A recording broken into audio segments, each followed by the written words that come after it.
Bara velkomin á þessa svona, hvað ég segja, örkynningu á þessu verkefni sem við fórum út í núna í Gulum september, sem svona hefur fengið, já, vinnutitilinn Við getum öll bjargað lífi og þetta er sem sagt kynningin á nýju spjöldunum fyrir skyndihjálp, bæði við hjartastoppi og það sem við köllum svona í sálrænni skyndihjálp. Og ég er með þessa kynningu og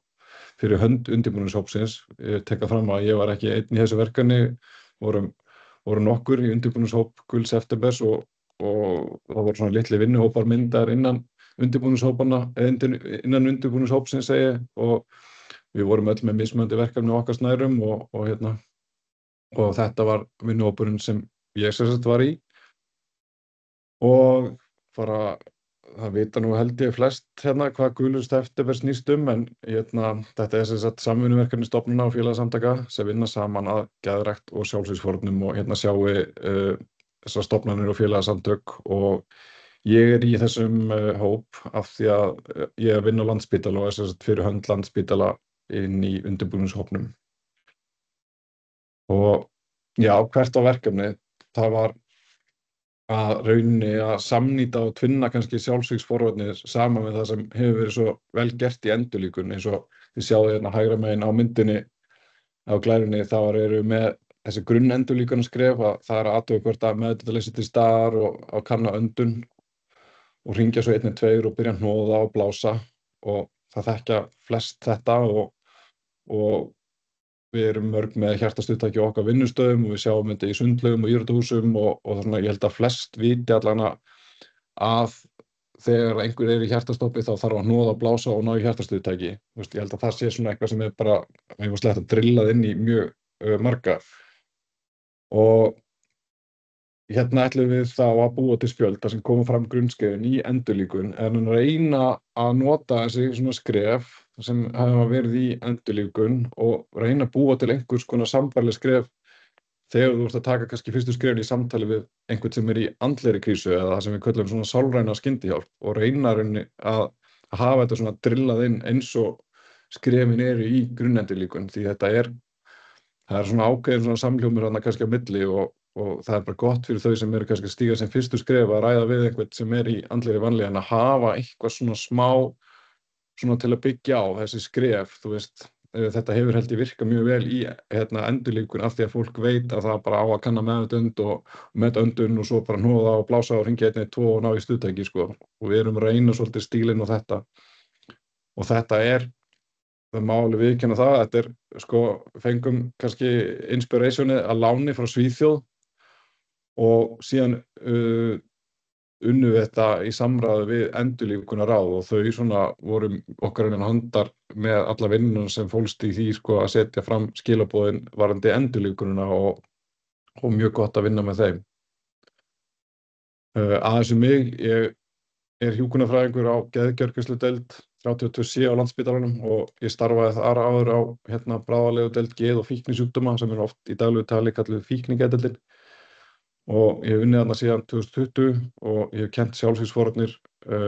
fyrir starfsfólk á geðsviði í 2 ár og svo kenni ég einnig svona viðbrögð við ofbeldi sem í daglegu tali oft kallað varnarteymi, ég er leiðbeinandi þar svo erum að kenna svona hvernig við bregðumst við ofbeldi inn á deildum og við líka verið að kenna starfsfólki grunnendurlíkun. Þannig að maður svona aðeins fengið að kynnast þessu öllu saman og svo kom ég inn í undirbúningshóp Guls septembers núna haustið 2020 til að leysa hana Snæfríði af meðan hún er í fæðingarorlofi en hún er nú að koma snúa aftur til starfa von bráðar en það er bara búið að fá að vera frábært að hoppa inn í þetta verkefni. En já, verkefnið það var að reyna að koma einhverjum svona skrefum niður á blað fyrir bæði hjartaendurlíkun og þetta samtal við einhvern sem er í andlegri vanlíðan og í endurlíkun svona allan heim af svona alþjóðasamtökum stuðst mikið við eftirfarandi skref, það er að skoða, hringdu og hnoðaðu. Og síðan í sjálfsvígsforvarnum þá eru þetta oft fleiri skref og til dæmis voru 5 skref í sænsku fyrirmyndinni og það eru oft 4 skref í öðrum fyrirmyndum sem við nýttum og ég sýni ykkur þær betur á eftir. En við lentum sem sagt á að hafa 4 skref og við vildum hafa 4 skref bæði í grunnendurlíkun og sjálfsvígsforvörnum sem sagt, þessari andlegu skyndihjálp, þannig að þetta myndi tóna saman. Okkur fannst eiginlega ekkert annað ganga upp. Og skilaboðin sem við vorum með á á sjálfsvígsforvarnar hlutanum voru unnin í samræði við þjónustunotendur og byggt á viðurkenndu efni sjálfsvígsforvarnir sem við höfum bæði nýtt hérna á Íslandi og notað af samtökum allan heim. Og hérna sænsku fyrirmyndirnar og mér finnst þetta alltaf svo gaman að lesa þetta. Jag kan ratta i fysisk kris. Og hérna eru 5 skref og þau eru að ná sambandi og þora og spyrja og hlusta og einstaklingurinn í hættu og síðan að reyna koma fara í samtalið og svo leita hjálpar. Og hérna Jag kan ratta ett hjarta. Ég veit ekkert hvort ég segja þetta rétt en ég reyna að láta hljóma rétt sko. En og þetta það sem við höfum rætt sko, að maður þarf að meta ástandið og hringja 112 og hnoða og blása og finna hjartastöðutæki. Þannig að þau í Svíþjóð voru með 5 skref. Við lentum á 4 og ég sýni ykkur það þetta betur eftir. Fleiri fyrirmyndir sem við nýttum svona í svona sálrænu skyndihjálpina var til dæmis frá National Institute of Health í Bandaríkjunum og undirsamtök þeirra National Institute of Mental Health og þar eru þau með ask, be there, help keep them safe, help them connect og svo follow up og kannski sérstaklega þetta follow up sem við tókum eftir þarna og vildum taka áfram inn í okkar verkefni. Hérna sjáum við fleiri frá Ástralíu, sjáum við 5 skref og þetta allt, sjáum þetta tónar svolítið, þetta allt mjög svipað, meta hættu, hlusta, gefa stuðning og hvetja einstakling til að leita sér hjálpar og líka svona að finna aðra leiðir til þess að svona kannski svona það sem við kalla self-help einmitt. Og svo nýttum við líka efni frá Living Work sem eru samtök sjálfsvígsforvarnir og þeir eru með 4 skref, það tune in, ask, state og connect sem tune in snýst rauninni að taka eftir viðvörunarmerkjum að einhver sé vanlíðan og svo næst að spyrja og state þá eru þeir með og það alveg rétt að það mikilvægt að segja einstakling sem kannski að deila með okkur sjálfsvígshugsunum að það sé mjög alvarlegt og við þurfum að finna einhverja lausnir á því og hjálpa þeim að leita lausna og þarna síðasta connect þannig þá að tengja fólk við aðstoð að hjálpa þeim finna aðstoð eða hvetja til að leita sér aðstoðar. En hvað markmið með þessu, það verður bara að hafa þetta einfalt og skýrt og að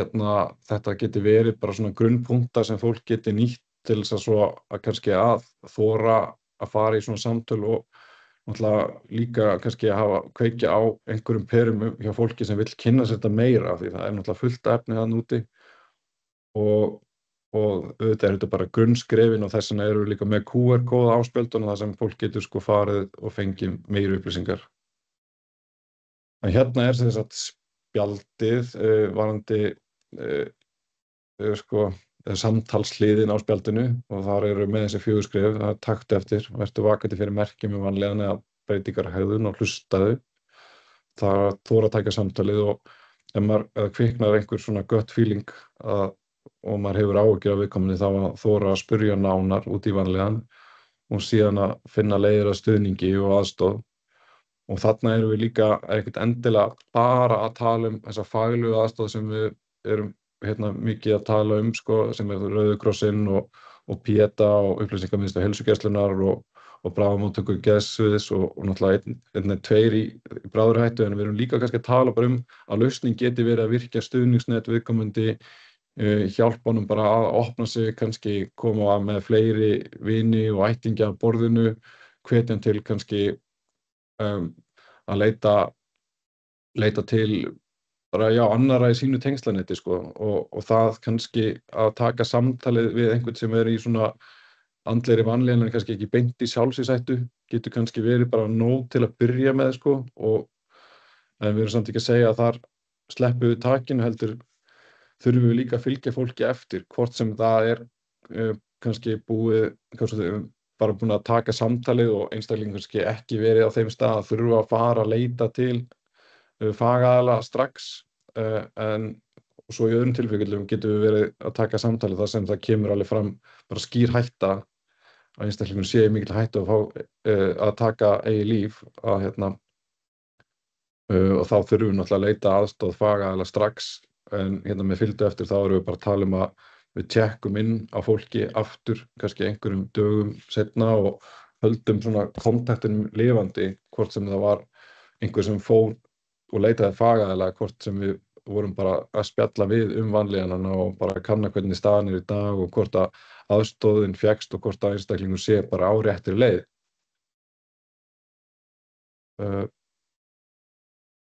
Já, og síðan það hin hliðin sem endurlíkunarhliðin, við kalla þetta endurlíkunarhliðin og samtalshliðin á spjöldunum og þetta það sem ég ræddi á, þetta þessi fjögur skref sem við settum og það að skoða og meta meðvitundarleysi og öndun og svo hringja eða fá aðstoð við að hringja á 112. Það þetta best að við getum fengið einhver til þess að hringja fyrir okkur ef við komum einhverjum í hjartastoppi af því að við þurfum kannski að geta að byrja að hnoða og veita öndunarstuðning. Það kannski ástæða fyrir því við tölum ekki beint öndunarstuðningin á þessu spjaldi, það að hann mjög mikilvægur en það hefur oft verið að flækjast fyrir fólki sem kannski treystir sér ekki að veita öndunarstuðning og kann það ekki og ég held að það séu flest sem hafa ekki fengið kennslu í grunnendurlíkun og þau vita ekki alveg hvernig á að beita svona öndunarstuðningi og það til þess að halla höfðinu aftur og ýta hökunni niður og halda fyrir nefið þegar verið að blása og það kannski ekkert allir sem vita þetta en þá hefur kannski fólk farið að veigra sig við því að fara út í svona endurlíkun en ef fólk treystir sér ekki að veita öndunarstuðning þá skal bara halda áfram að hnoða. Það þarf ekki að hætta við að hnoða þó að þú treystir ekki til þess að kannski veita öndunarstuðning. En auðvitað það alltaf best og þá að gefa öndunarstuðning með 2 plástrum á hver 30 hnoð. Og síðan loka og jafnvel bara eiginlega mikilvægasta skrefið ef það er til staðar það að koma stuðtæki á staðinn og tengja það og ég mæli með að fólk með svona hjartastuðtæki á sínu vinnustað að fari kannski og skoði það eins og athugi hvernig það virki og kannski fletti upp leiðbeiningu fyrir það tæki eða fái leiðbeiningar það hvernig það virki en ef við vitum ekki hvernig það virkar þá það mjög skýrt þessi tæki að tala við okkur og útskýra þetta mjög einfaldan hátt hvað við að gera. Þau tala flest ef ekki öll sem eru á stofnunum og í fyrirtækjum á Íslandi íslensku og erum við bara með fleiri og við gerðum þessi spjöld í mjög mörgum svona stærðum og formatum og þeim alltaf dreift á bæði prenti og samfélagsmiðlum og á netinu og fleiri stöðum þannig að þurftum að hafa þetta í nokkrum svona kletti svo mikið layoutum en aftur bara aðeins skrefin 4 það að fyrsta að skoða og meta hvort einstaklingur sé í hjartastoppi og þá erum við að kalla viðkomandi og hrista öxl og hrista axlirnar og horfa og hlusta og finna fyrir öndun og ef einstaklingur meðvitundarlaus og ekki að svara ákalli og öndun engin eða bara nóg að hún sé bara skrítin ef einstaklingur meðvitundarlaus og öndunin bara skrítin og þá skulum við ganga út frá því að einstaklingur sé í hjartastoppi og við hringjum á neyðarlínuna og við byrjum að hnoða og þá á hraðanum 100 til 120 sinnum á hverju mínútu og það hefur oft verið talað Staying Alive sem lagi sem þetta styðast við, það líka hægt að styðast við öxar við ána og fleiri það hægt að googla chest compression songs bara playlist örugglega en þá þegar við beitum hnoði þá krjúpum við hlið einstaklingsins, við erum ekki svona klofvega yfir fólk og við þrýstum með beinum handleggjum við læsum olnbogunum og við notum í rauninni mjaðmirnar og ruggum okkur svona, þetta meira svona rugg heldur en að vera að nota sjálfar hendurnar af því það bara eitthvað sem gerir okkur örmagna á mjög fljótum tíma og hnoðið þegar það rétt gert gerir það líka en það gerir það ennþá hraðar ef við erum ekki að gera það rétt. Síðan mikilvægt að þrýsta brjóstkassanum niður á bringubeinið að minnsta kosti 5 sentimetra, við tala svona 5 sentimetra en ekki meira en 6, en auðvitað það kannski mjög erfitt að meta það í bráðum aðstæðum hvort þú að fara 5 eða 6 sentimetra, en bara lykilatriði hérna bara nógu djúpt og en eftir hvert hnoð þá að leyfa brjóskar sem að rétta aðeins úr sér af því að markmið okkar hérna að við erum að þrýsta á hjarta til þess að fá blóð út úr hjartanu og til þess að reyna að koma einhverju blóðrás í gang þá þarf væntanlega hjartað að ná að fyllast aftur af einhverju blóði til þess að við getum nota hnoðið til þess að ýta því aftur út og þá þarf að dragast í sundu til þess að soga upp blóð úr blæðvakerfinu aftur inn þannig að við getum hnoðið aftur út þannig að það er alveg mikilvægt að hnoða niður eins og sleppa upp skiljiði og síðan veitum við endurstuðning ef við höfum þjálfun til 2 blástur fyrir hver 30 hnoð en annars bara hnoð þangað til sérhæfð aðstoð best og síðan það að finna hjartastöðtæki og auðvitað förum við ekki ef við erum sjálfa að hnoða þá kannski hlaupum við ekki burt frá því verkefni og sækjum hjartastöðtæki, við gerum það alls ekki, við fáum bara einhvern annan til að gera það, köllum á einhvern sem í kringum okkur ef það einhver auðvitað getur alltaf lent í því að við bara erum kannski bara heima með einhverjum einum og þá þurfum við bara að hringja neyðarlínuna og reyna að gera margt í einu og það er virkilega bölvanlega erfitt en við reynum og það þarf þá að líma svona 2 elektróður á brjóstkassann og það mjög skýrar leiðbeiningar á hjartastöðtækinu hvernig það gert en það samt alveg ótrúlegt að það skiptir ekki alveg máli hversu einfalt þetta í svona bráðum aðstæðum þá bara allt í gangi hausinn fer á flug og það mjög erfitt að gera allt rétt ef maður að gera það í fyrsta skipti og það svona hvet ég bara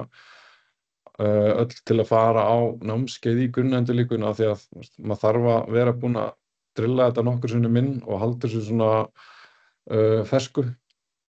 Þetta ekki eins og þannig að maður gera það einu sinni og manna bara alltaf forever. Þetta ástæðan fyrir að vera að kenna grunnendurlíkun svona oft og það alltaf allir sem að vinna í bráðaþjónustu sem fara alltaf aftur á einhver svona endurlíkunarnámskeið og endurlíkunæfingar reglulega bara því þetta þarf ef það á að gerast alveg svona smooth þá þarf alveg kannski mikið þjálfun þar að baki. Skrefin 4 fyrir svo andlegu skyndihjálpina það einmitt bara eins og ég búinn að ræða að taka eftir ef einstaklingur sýnir merki vanlíðan eða breytir á hegðun. Sem dæmi getur viðkomandi verið ólíkur sjálfum sér að hætta að taka þátt í félagslífi, kannski fann að stunda einhver áhættuhegðun, tekur eftir kannski að svefnmynstrið breytt, kannski farið að ganga frá einhverjum eigum eða senda einhver svona óljós skilaboð í það átt að hann sé að kveðja eða jafnvel eru sumir sem kannski eru búin að vera mjög þungir, finna allt í einu fyrir einhverju létti við það að vera búin að taka einhver ákvörðun og þá virtist fólk kannski allt í einu bara svona jafnvel svona hálf eufórískt eða bara svona ofsakátt. Það getur líka verið bara mjög stór viðvörunarbjalla. Ég segi bara þarna til þess að hafa þetta einfalt að ef gut feelingi eða það kviknar einhver svona óþæginda tilfinning að einhver sé í hættu þá bara að spyrja og spyrja frekar en að spyrja ekki út í vanlíðan. Það næsta skref þá ef maður búinn að taka eftir einhverjum merkjum vanlíðan þá að taka samtalið og spyrja og hlusta og gefa sér tíma og gefa einstaklingnum rými til þess að tjá sig og við erum ekki að dæma það sem einstaklingur segir, við erum þarna til þess að láta vita ef við séum til staðar og validera tilfinningarnar og auðvitað fólk mjög mismunandi með það hversu tilbúið að opna sig þessar hugsanir. Við reynum að meta líðan og svör einstaklingsins og ef einstaklingurinn viðrar sjálfsvíks hugsanir þá getum við og eigum helst að spyrja út nánar hvort að einstaklingur sé búinn að gera einhver plön, hvort að það sé kannski komið með einhverja tímasetningu eða aðferð eða eitthvað svoleiðis af því að þegar einstaklingur komin á það stigi að vera að byrja að hugsa aðferðir eða gera einhverja áætlun og þá hættan orðin meiri. Það alveg munur á því hvort einstaklingur upplifi dauðahugsanir af og til eða sé með stöðugar dauðahugsanir og sé kannski farin að hugsa sjálfsvíg og hvernig hann ætti að gera. Þetta alveg stigsmunur og svo kannski svona loka stigið í þessu áhættumati ef einstaklingur bara komið með plan og dagsetningu og áætlun og allt. En auðvitað auðvitað þetta líka breytilegt, fólk getur verið með mjög sterkar sjálfsvígshugsanir einn daginn en svo kannski minni næsta dag og kannski líður betur í einhver tíma svo kemur það aftur þannig Þess vegna legg ég svo mikla áherslu á þetta að við fylgjum fólki áfram eftir. Þetta er ekki bara einhvers staðar einu sinni í tómarúmi sem við tjekkum inn og spyrjum heldur viljum við fylgja fólki eftir. Ef það er ekki nóg að taka bara þetta samtal og spyrja út í líðan og gefa einstaklingunum færi á að bara segja frá hvernig líður, sem getur oft verið bara heilmikið og kannski bara nóg fyrir suma að fá að létta af sér. Sumir finna bara rosalega létti við það að fá bara að segja við einhvern í fyrsta skipti, já, ég er búin að vera að upplifa hugsanir að vilja deyja, og það að vera spurður beint út í það reynist oft bara sko mjög hjálplegt fyrir fólk oft á tíðum. Af því það er kannski í fyrsta skipti að fá að ræða með einhvern sem sko, bekennir að þessar hugsanir séu til staðar og eitthvað sem það er kannski búið að ganga með og skammast sín fyrir lengi. Og þannig að það getur oft verið bara fyrsta skrefið í átt sko að betri líðan, að fá bara virkilega að opna á það að því sé búið að líða svona illa. En já, eins og ég sagði,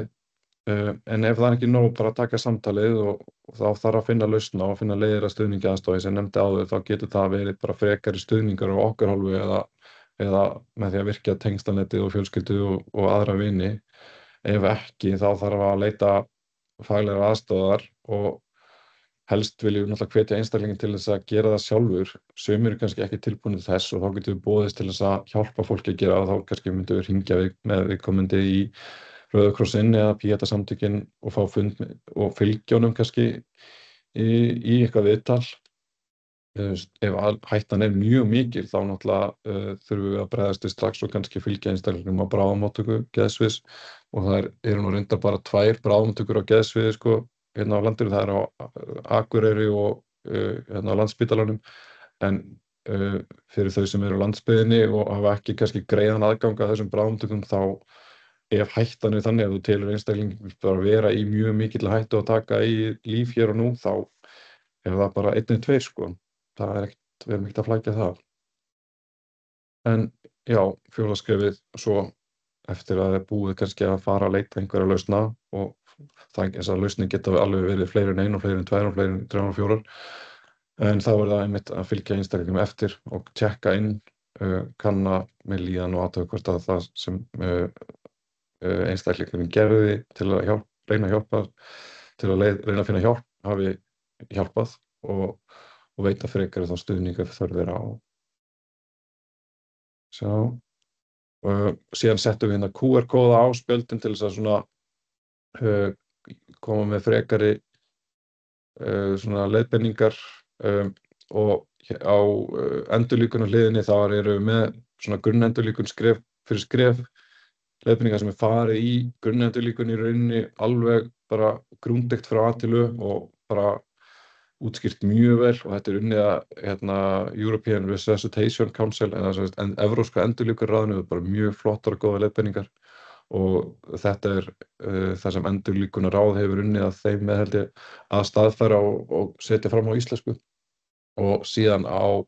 samtalsliðinni þar er QR-kóða þar sem er bara beint, fólki er beint inn á gulaseptember.is þar sem við erum með upplýsingar hvar svona helstu hjálparleiðir eru þegar einstaklingur er í andlegri vanlíðan og jafnvel með sjálfsvígshugsanir. Og eins og ég sagði á, þá er það hjálpar sem er Rauða krossins, upplýsingamiðstöð heilsugæslunnar, og bæði sko Rauði krossinn og upplýsingamiðstöðunum með netspjöll líka, og síðan er hjálpar sem Pieta, og Pieta líka býður líka upp á stuðning sko fyrir aðstandendur einhver sem er með sjálfsvígshugsanir, og hjálpan getur líka boðið fólki upp aðstoð sem hefur kannski áhyggjur af einhverjum nákomnum, og þá getum við leitað til þeirra til að fengja þá kannski stuðning það hvernig við höfum að taka þetta samtali eða hvað við höfum að gera til að reyna að koma einstaklingum til hjálpar. Og svo í bara mikilli neyð, alvarlegri neyð, þá hafa samband við Neyðarlínuna. Og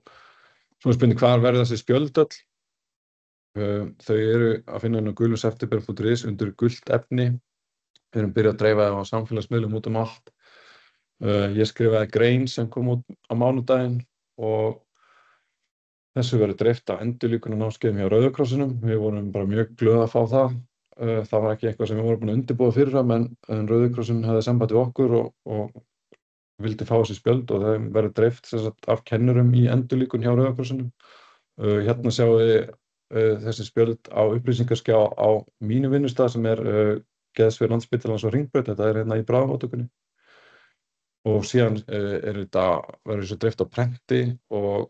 fer með húfunum og ég veit að einhverju skólar og vinnustaðar hafa þegar pantað þetta og síðan mun Pétall dreifa þessu í menntaskóla þegar þau fara að taka svona túr þá núna í september og vonandi tekur Geðlestin þessi spjöld líka hjá Geðhjálp og svo hægt að hafa samband við Lífsbrú til þess að fá spjöld og það er lífsbrú@landlæknir.is. Og já, hérna er greinin á Vísi, ef þið viljið lesa hana þá getið þið bara googlað Við getum öll bjargað lífi og hún kom út á mánudaginn. Það sem ég bara farið aðeins í rauninni yfir verkefni eins og ég að gera núna og útskýrt hvað pælingin á bak við og reynt svona að setja fram það sem á spjöldunum á svona tiltölulega einfaldan hátt. Og já, að lokum langar við bara að þakka fyrir gott og ánægjulegt samstarf í undirbúningshópnum. Það er búið að vera bara gaman að vinna að þessu verkefni og sérstaklega þakkir þá Andri Ólafsson og Tryggvi Ólafsson